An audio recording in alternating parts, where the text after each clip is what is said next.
আসসালামু আলাইকুম। আশা করি সবাই ভালো আছেন। আমিও আলহামদুলিল্লাহ ভালো আছি।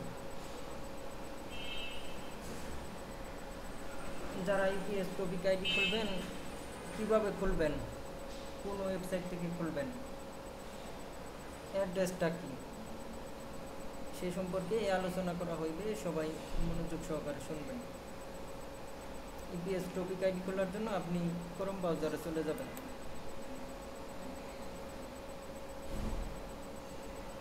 আসার পর আপনি সার্চ করবেন eps.go.kr/login।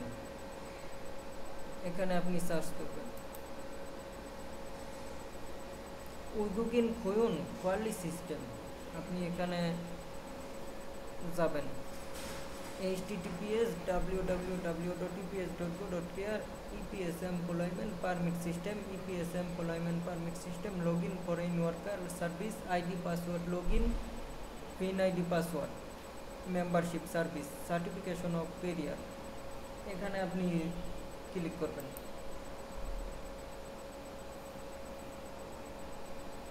আসার পরে আপনি এরকম একটা পেজ দেখতে পারবেন। আপনি এখানে দেশটা সিলেক্ট করবেন, আপনি কোন দেশের। বাংলাদেশ সিলেক্ট করার পরে তারপরেও এখানে পেজটা পরিবর্তন হবে না, আপনি যতক্ষণ না পর্যন্ত এখানে গো অর্থ যান এখানে ক্লিক করবেন। এই যে সব বাংলা হয়ে গেছে। এখন যেহেতু আমার আইডি করা আছে সেহেতু এখানে শো করতেছে, আমার ওটু করা আছে। আপনি যেহেতু নতুন একটা আইডি করবেন সেজন্য আপনার এখানে সাইন আপ করতে হইব। আপনি সাইন আপ করবেন। সাইন আপ করার জন্য আপনি কি দিয়ে করবেন? নিজ পরিচয়ের সত্যতা, EPS topic ID plus passport number, নাকি আপনি জন্ম তারিখ প্লাস পাসপোর্ট নাম্বার দিয়ে করবেন। যেহেতু আপনি পরীক্ষা দিচ্ছেন সেহেতু আপনার 16 ডিজিটের আইডি আছে, সেহেতু আপনি 1 নাম্বারটাই সিলেক্ট করা আছে, এটাই আপনি এটা দিয়েই করবেন। আপনি পরবর্তী করবেন। এখানে আসার পরে পরবর্তী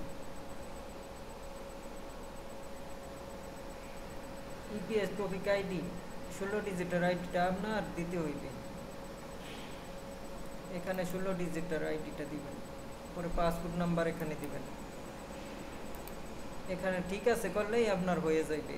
পরবর্তীতে আপনার কিছু ঠিকানা চাইবে, সেটা করলে মানে কি হয়ে যাইবে। আপনি ঠিক আছে করলেই এটা হয়ে যাবে। যেহেতু আমার আইডি করা আছে সেহেতু আমি আর কোনো তথ্য দিতে পারতেছি না, সেজন্য এখানে আর হইবে না। যখন হয়ে যাবে তখন আপনি ফুল ব্যাক করে চলে যাবেন, পরে আপনি আবার ক্রোম ব্রাউজারে চলে যাবেন।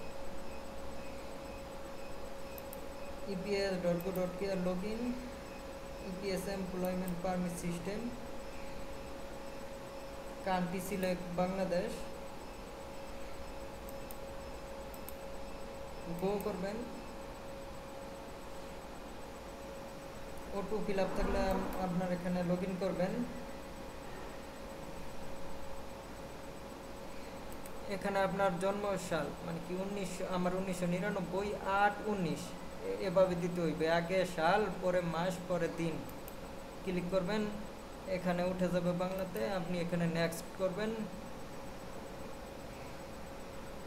ফরেন ওয়ার্কার সার্ভিস অভিবাসন প্রক্রিয়া অবলোকন, আপনি এভাবে আইডিটা দেখতে পারবেন। আপনার প্রথমে 1 বছরেরটা থাকবে, মানে কি জব শিকার রোস্টার পাঠানোর তারিখ, রোস্টার অনুমোদন হওয়ার পর থেকে আপনি এখান থেকে দিন গণনা করতে পারবেন। আপনার 1 বছরের জন্য বৈধ থাকবো। 1 বছর মেয়াদ শেষ হয়ে গেলে 2য় নম্বর বছর শুরু হইব। 2য় বছরে ক্লিক করলে আপনি 2য় বছরের সব তথ্য এখানে দেখতে পারবেন।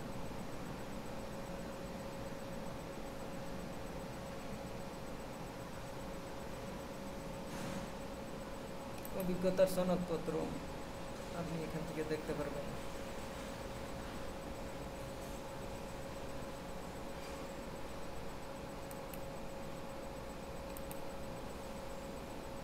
সবাই ভালো থাকবেন। সকলের জন্য শুভকামনা রইল। আসসালামু আলাইকুম ওয়া রাহমাতুল্লাহি ওয়া বারাকাতুহু।